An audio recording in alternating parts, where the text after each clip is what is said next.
There you are. Hello, Miss Angela. Hey, Hi. How are you? I'm good. How are you? I am good. Because we're at this point of having our recorded call, this Mhm. usually means that we are at the end of the program, that you've completed the Divorcing Gracefully and Beyond woo I woo program.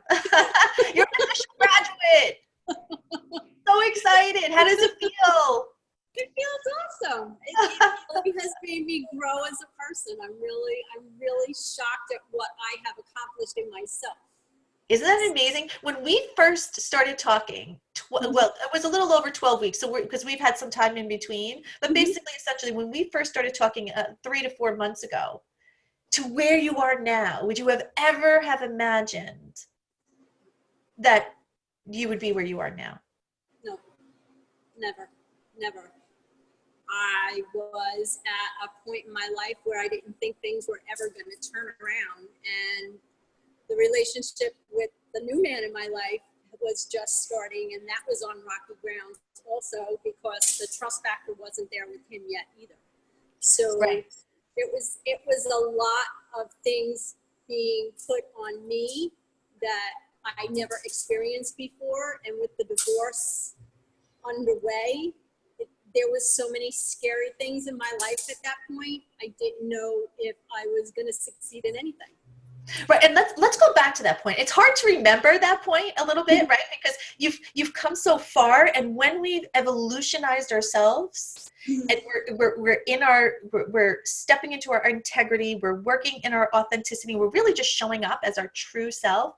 It's hard to remember what we were feeling back at that time. So let's go back to when you and I first met. Like what were the experiences you were experiencing? What were the feelings that you were having? And what was that piece in you that you just knew, like, I can't do this anymore, something needs to shift?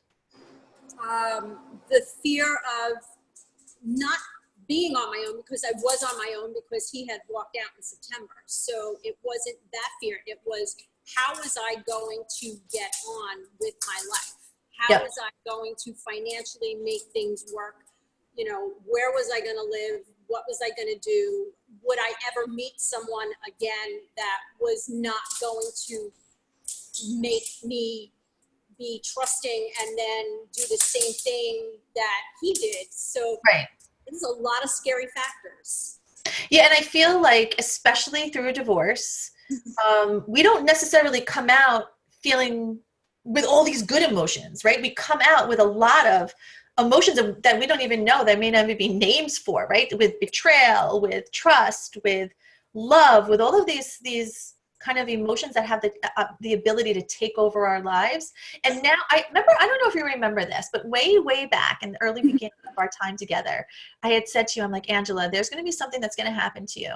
And I call it the veil, right? Where there's just going to be, like, you're seeing the world right now and you're operating in the world and you're experiencing the world, but there's going to be that 1 degree shift. You're going to experience a shift where this veil is just going to be lifted, and you're going to see the world in a completely different way, and you're going to have a completely different perspective. And I'm not sure when that's going to happen, right? I'm not sure what week it's going to happen, but it's going to happen. And Yep. I don't know if you remember the call where you're like, I got my veil lifted. Like, I get it. Like, I remember that day specifically Yep. with you, and you were like, I get it. Do you remember that day? Yeah. Yeah. Yeah. I mean, it was Victor and I were going, I guess it was like halfway through the 3 months that we're at now, and things just looked brighter. The sun looked, the sun looked stronger in the sky, and the Yep. trees looked greener and everything. And I was becoming more sure of who I was as a person, and the thoughts of the betrayal and, the put downs and everything that he would, not Victor, the Right, your ex, ex. Yeah. would tell me Yeah. were starting to dissipate and go in the back of my mind instead of always being in the forefront of my mind. And with Victor always giving me, I guess, the confidence in, learning to trust again, it just, everything just happened like all at once. It wasn't like it was a sporadic thing. It Yeah. it It was just an happened. explosion, Yeah. and that's what happens is, like, I'd often say like attracts like, right? Like energy attracts like energy. And when we're operating on a certain vibrational level, we're going to attract certain people, right? Like attracts like. So if we're operating in a place where we say we want something and we want a good relationship, we want to be happy, we want to be living a good life, but yet underneath we're thinking about all the bad things that happened, and we're thinking about our ex over and over, and the ruminating thoughts, and how, you know, we've been cheated, or how we're lonely, or can it be possible, or are there good men out there? That's what's going to be leading our life versus us leading our life. Right. So I think, you know, sometimes some of the hardest work, because if you think about it, think about a car or a train. Like when a train's move, or even have you ever seen a truck on the road with a big like load behind it? Right? Yeah. Like it has the big piece. So now as this truck is gaining speed, that truck just can't stop. Right. Because it has the motion of its cargo behind it. So if a truck stops, that cargo is going to go somewhere. It's either going to go right into that truck, or it's going to cause the truck to jackknife, right? Because there's motion. Right. So when women come to the table, primarily, especially either during, right at the end of the divorce or post-divorce, they have so much emotion of negativity that's that's already has trajectory in their lives, that people are telling them, oh, just you should forget about it, or, you know, look at what you have, or did anyone say that to you, or like you should be over this already, or like have you ever felt that? Did you feel that? Like if so, going back to this trajectory piece, all of the thoughts for you may have been here, right? Your own thinking about the past, right? So now you have these trajectory thoughts. Right. Sometimes the hardest part is to jump in and allow that truck to, we need to stop that speed of the truck.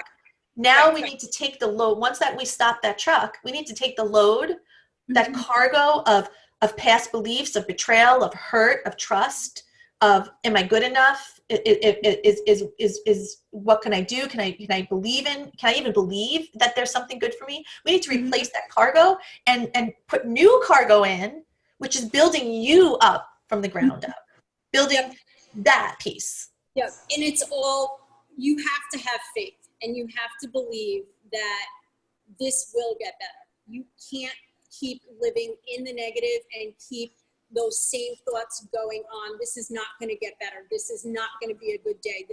You have to just, I mean, my best friend in Michigan always said this to me, and I truly live by this day by day: let go and let God. And let God. You get to a point in your life that's the lowest you can ever get, and there's no way out unless you have something to believe in. And for me, it was God.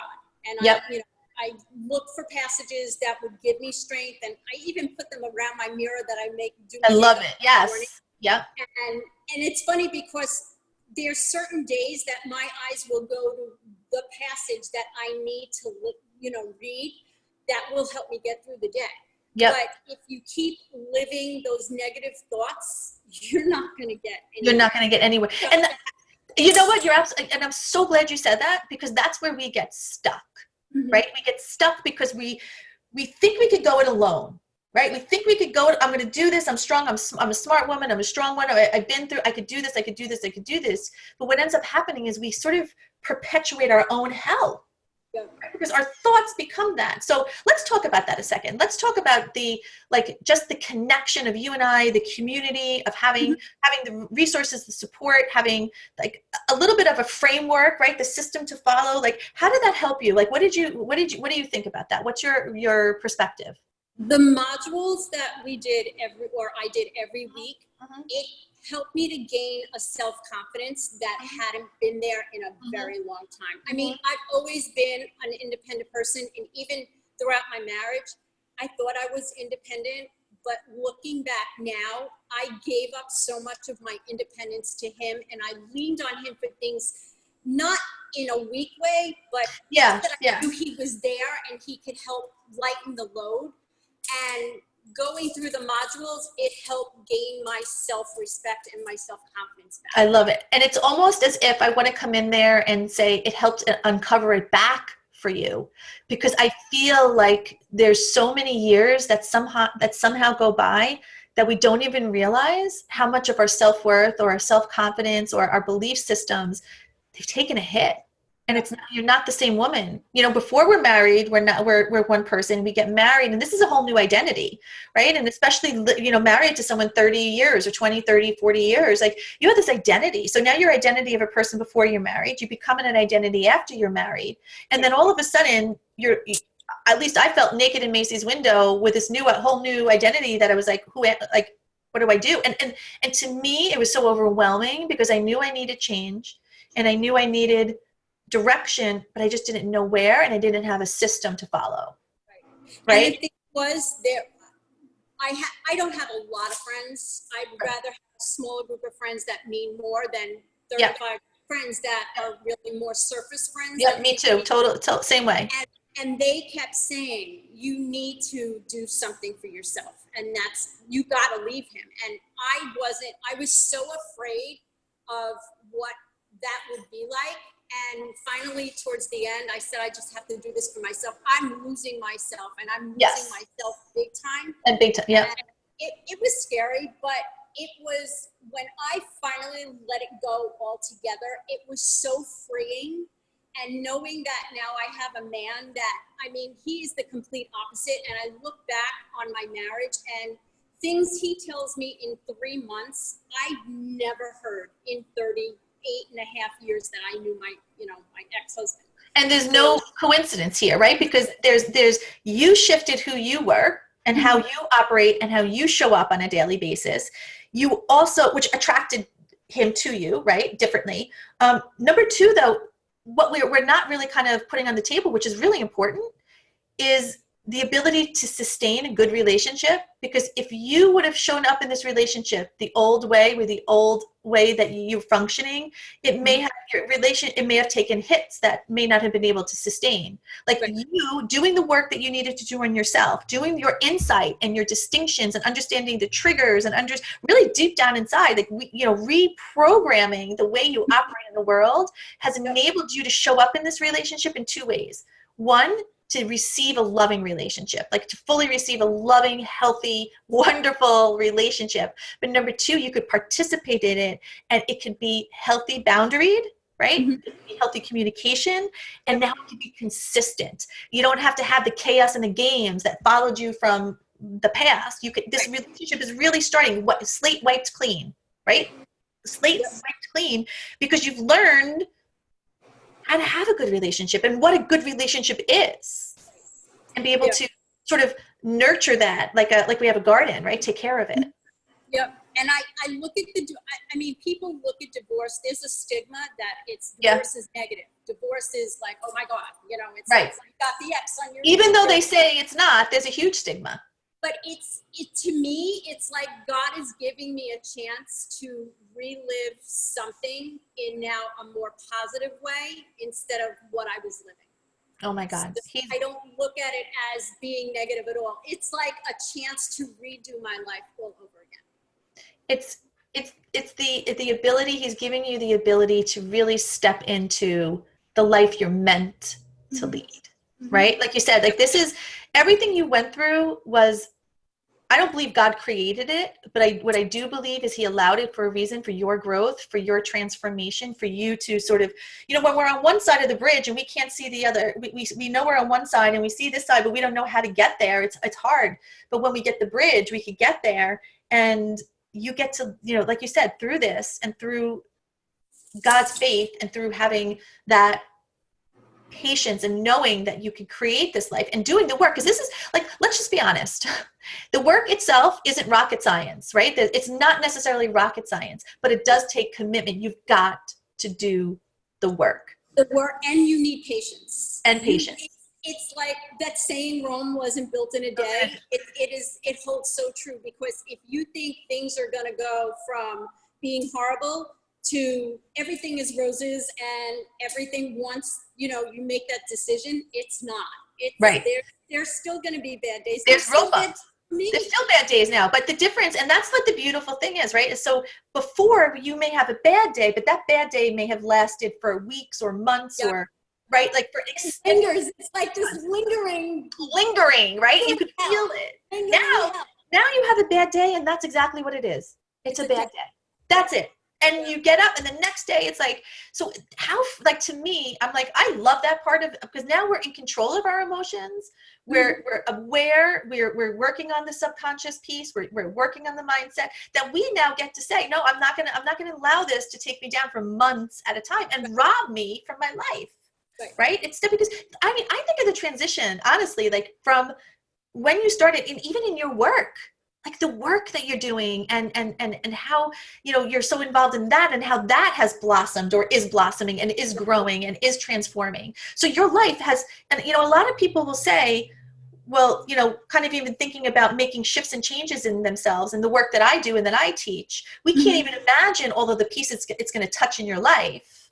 Right. Because they're also connected, but when you do the work, it's amazing how all of the pieces connect and it shifts. Yep. Yep.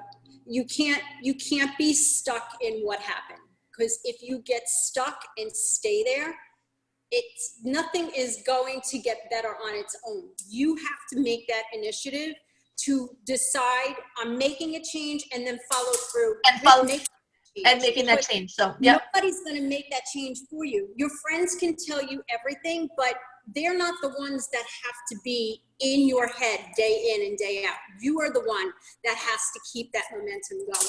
Right, because if you call your friends too much, they're like, "Oh, look who's calling!" You know, they'll snap you. Oh, God, I'm busy. I can't talk now. I can't talk. Or the worst part is to be like, right? So, because it's so true. You have to make this decision. You have to do the work, and you have to follow through with it. Because that's the number one thing that I see in the women that I talk to is the insight is there. Like, I know I want to do something, but then fear kind of comes in and then they won't take the action. So what could you say to that person who, about the fear and the action? Like what advice could you give them towards fear and action? The fear is always going to be there. You can't let the fear eat you up. Mm-hmm. You have to overcome the fear, mm-hmm. and you have to keep pursuing and keep going forward. And I always use the thought in my head, I never want my ex to think or to feel that I am not making it and I need him. I don't need him. I never needed him mm-hmm. to do everything for me. Mm-hmm. I mean, it's good that he was there to bounce things off, mm-hmm. but you have to be the one in control of your life. And if you're going to just sit there waiting for something to happen, it's not going to happen.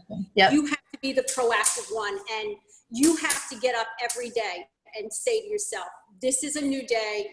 I'm going to keep going. I'm going to keep pushing. And it will happen. It's not going to happen overnight. It's like everything else. If you don't put the work into it, nothing's going to happen. Nothing in it, right. You gotta put the work. And I kind of, being that my background is in therapy, but I'm a coach, right? So I do more coaching principles. Right. And the reason why I don't do therapy anymore is because therapy takes years and years and years and years. Mm-hmm. And sometimes transformation or the end result doesn't necessarily show up the way, right? Like, so what do you think? So when people are saying, you know, therapy and coaching, because to me, my advice has always been a combination, right? So when you're doing the work with me or another coach, right? When whoever's coaching, that's going to lead to transformation. That it's designed to lead to transformation in a short period of time.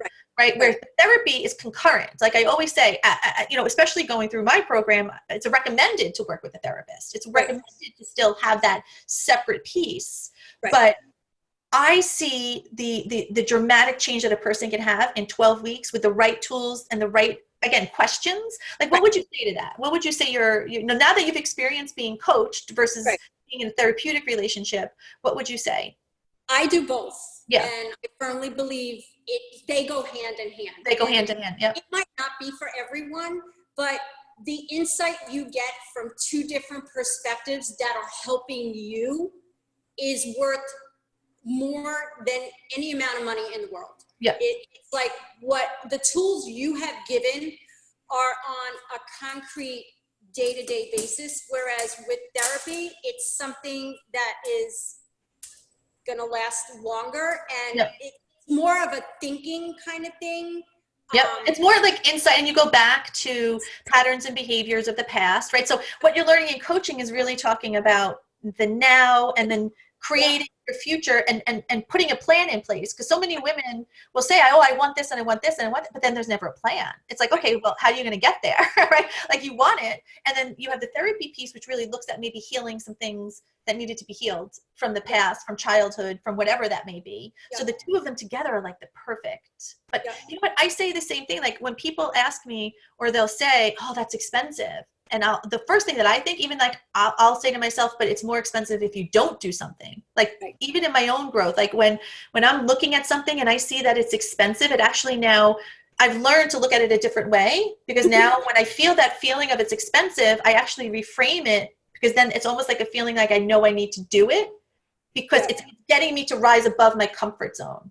You know, it's funny because my youngest has a little bit of a spending habit. Yeah. I always say to her, ask yourself before you put that credit card out, do you really need it? And when you and I first spoke, and it was like, God, that's a lot of money.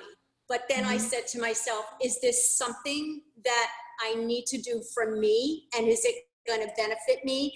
And there was not even a hesitation. And I have to think about it, or I'll get back to her. It was like automatic.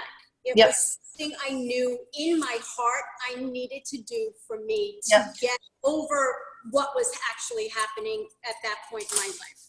Yep. And I do the same thing, right? When you just know, and you just know, and you're just like, because it's, again, you could look at, there are 1,000 people who probably felt like you on the same day we had our call. And 90% of them are probably operating exactly the way they were.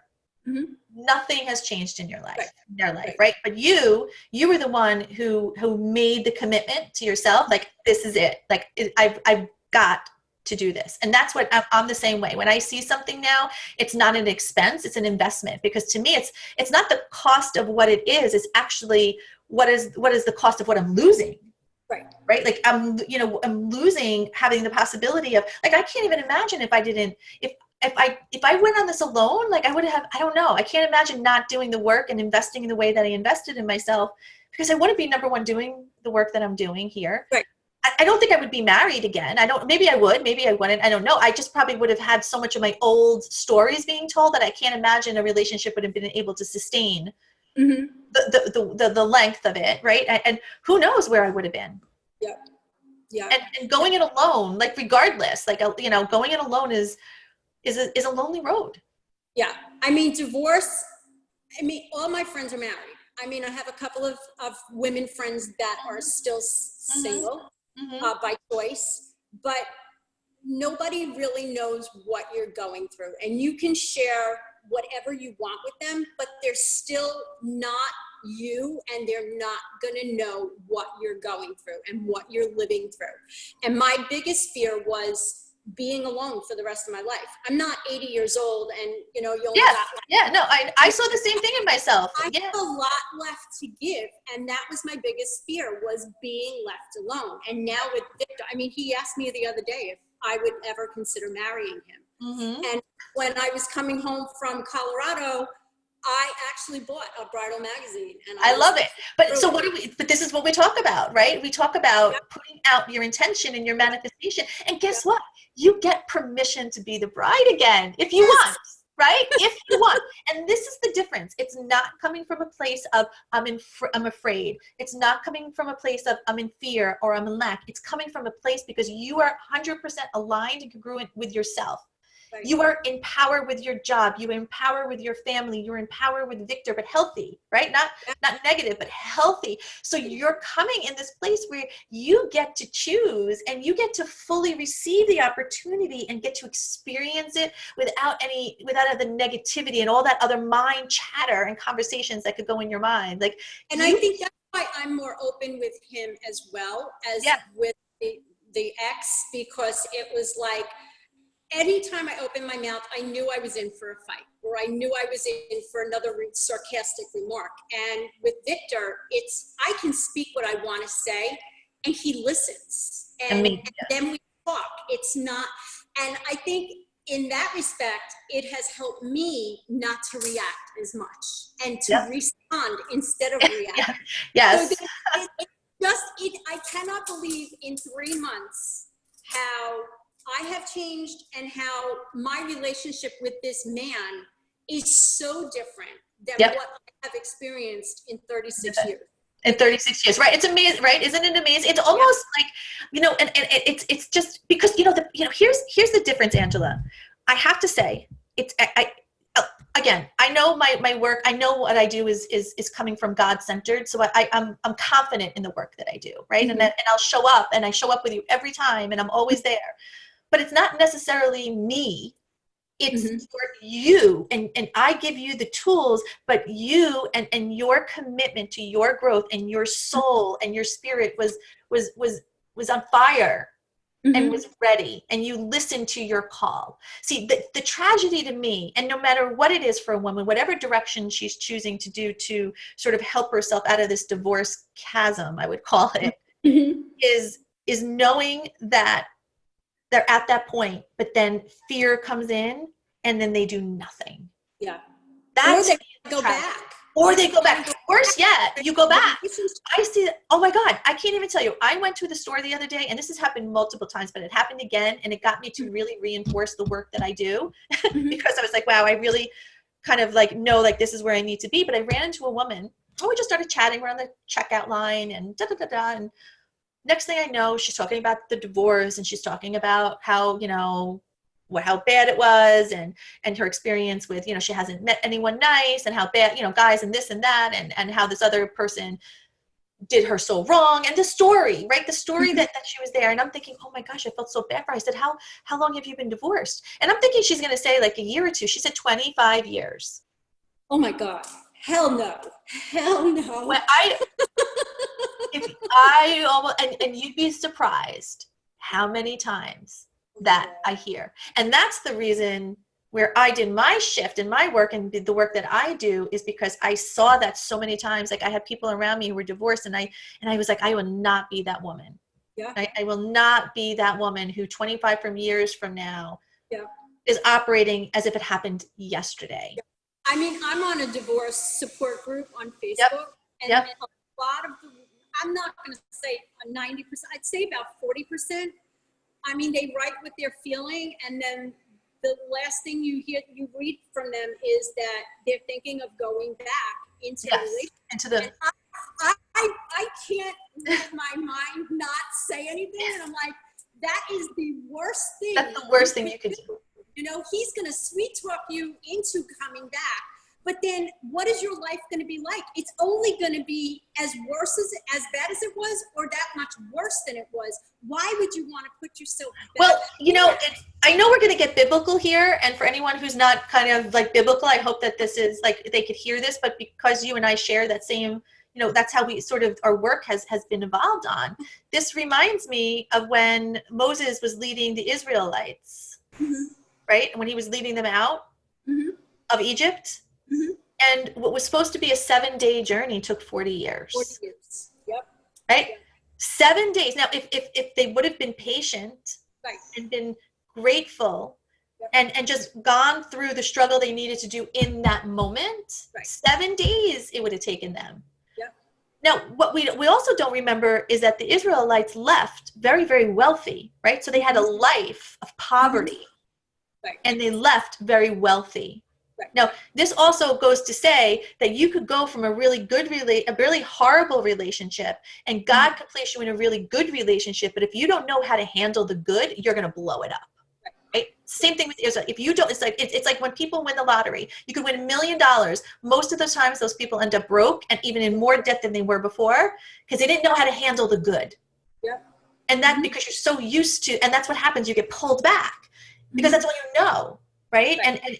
And what ends up happening is instead of allowing yourself to feel the pain in the moment, to feel the pain in the journey, to hear what you need to hear, you resist it, you fear it, or you even worse, you're not grateful for it, right? Because now, mind you, every day in that desert, they were given manna, water was coming out of rocks, they were always fed. It was, and they started complaining, well, back in Egypt, we at least got a steak once in a while, or, they started complaining and getting ornery.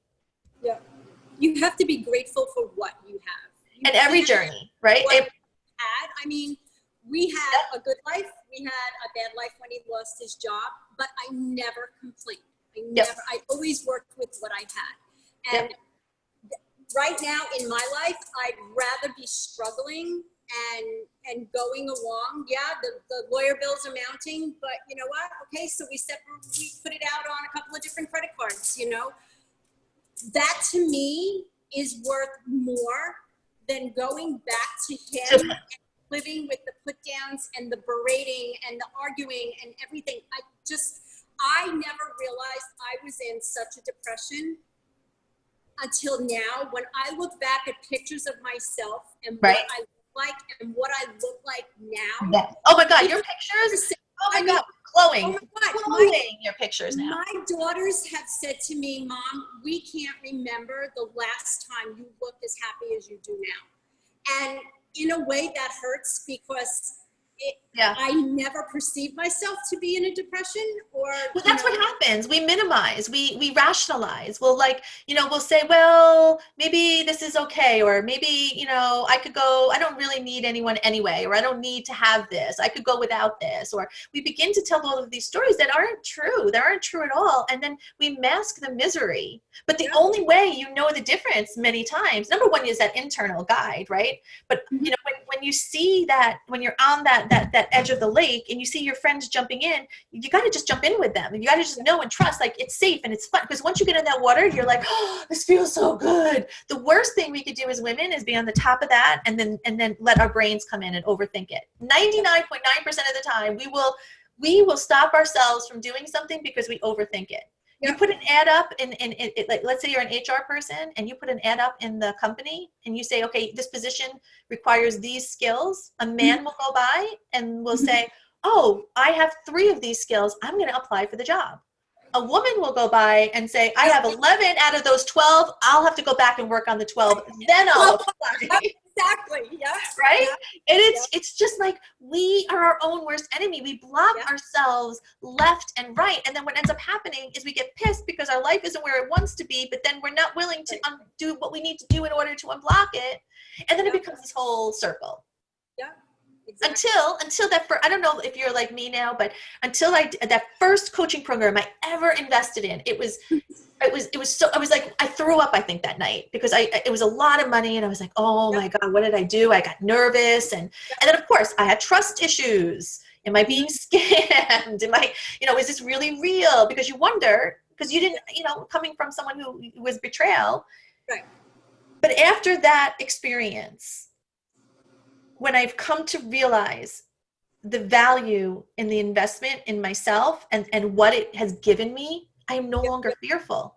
No, and that's the same thing that happened with me. I mean, after our first phone call together, and I said yes without hesitating. The next day, I got a $5,000 bill from my lawyer, and it's like, of course you would. Yes. What did I do? How am I going to do this? Where, what if he finds out? And I'm like, what if he finds out? It's, it's on my credit card. It's not going anything towards the divorce or anything. Yep. It is something I have to do for myself. So it's going to take me a little longer to pay off the $5,000 at the lawyer. What's the difference? But it's so much more that I need for me, and to hear, that I'm going to be okay and I can get through this is worth so much more. So much more. I mean, think about it. Think about, like, exactly. And that's what I say too, is like, when you come out on the other side and like, again, your glow, right? The inner, you could sleep at night.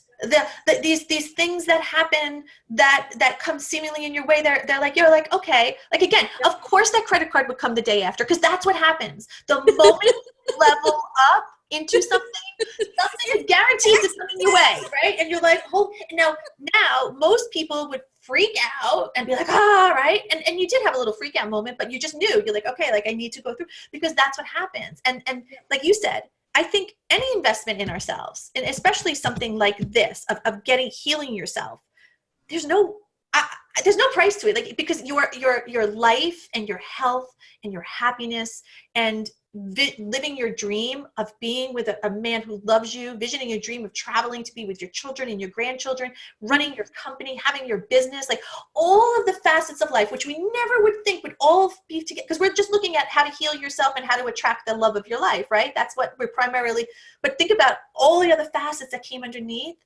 Yep. Man, like that to me, remember I said the greatest gift out of anything I could ever give you is pure and perfect peace. Yep. And when you receive that, you're as good as gold. You're as good as gold, because you will be good for the rest of your life. Right. Yep. And that is true. Oh, my love. All right. Well, we could talk forever, but I won't take much of your time. I know you need to get back to work, but I can't tell you how grateful. I mean, just star student left and right. I could give you stars and accolades, and the work that you have done has been nothing short of extraordinary. And the results you got were because of you. Yep. Because of your work, your dedication, your commitment. And even in those times, we had some calls, and you know, I'm not going to give the details of the calls, but we had some calls where there were some rough moments. Yep. You know, we had some calls where they were really, really good, and then the next call could be really, really bad. Like, because that's you know, in the beginning, we're volatile in our emotions a little bit, right? We haven't quite gotten the foundation, but as time went on and you became more and more foundation, yeah, the calls may be more positive or negative, but they didn't go vary, right, as much. Yep.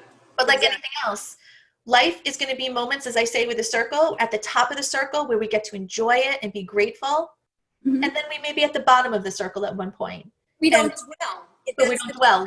It's not dwelling on it like it was dwelled on in the past. And we allow it. We don't resist it. Now we learn that these emotions that we in the past were trying to resist and not feel and push away. Right. We have the power now to say, nope, I'm going to feel it. Because the best way out is through. Right. You work through it, and you know without a shadow of a doubt that this too shall pass. This is temporary. You no longer, it doesn't define you. It's just a moment in time. And you have to learn not to react. Yes. You just have to go with it, and okay, it was a bad day. But it was a bad day, right. Make it carry over the next day. It's got to be done, finished. You can't keep dwelling on things because you're never going to get anywhere. Yep. The ruminating thoughts will just keep you running in the circle. It's kind of like that. What is it? Chevy Chase with Big Ben, right? There's Big Ben again. I can go.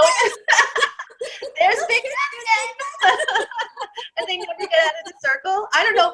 I've been in loops like that where I'm in the inner circle and I can't get out and that's what happens. Yeah.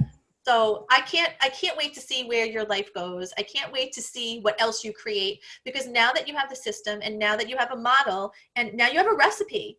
And now you just apply this recipe again and again and again. Yep.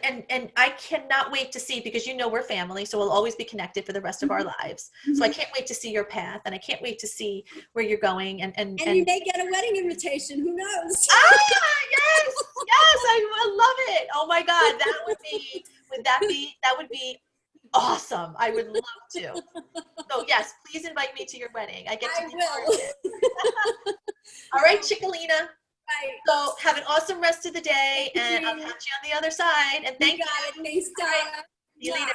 Love you. Love you too.